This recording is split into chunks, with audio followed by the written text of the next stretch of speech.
Cancer કેવું દેખાય?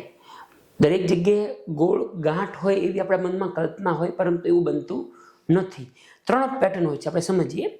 પહેલી જે પેટર્ન છે તે આ છે. આ આંતરડાની દિવાલ છે, એમાંથી બહાર ફૂલીને ગાંઠ જેવું આવે. દાખલા તરીકે આપણે આંતરડાની અંદર દૂરબીન મૂકેલું છે, તો અંદરથી આ ગાંઠ જેવું દેખાય.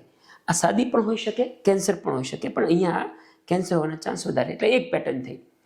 જે બીજી જે પેટર્ન છે એ ગાંઠ ન બને, પરંતુ દિવાલની અંદર એક ભાગ કડક થઈ જાય, જાડો થઈ જાય. દાખલા કે આ આંતરડાની દિવાલ છે, અંદર આટલો જે ભાગ છે એ જાડો થઈ ગયો.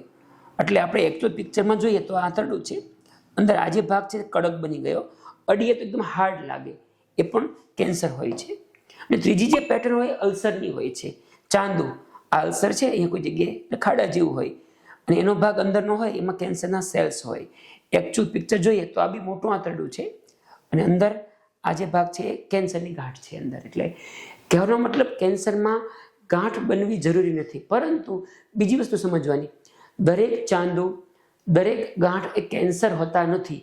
એટલે રિપોર્ટમાં ચાંદુ આવે તો ડરવાની જરૂર નથી. બહુ ઓછા ટાઈપમાં કેન્સર હોય છે, પરંતુ એ ગેરમાન્યતા માટે મેં આ વાત કરી છે.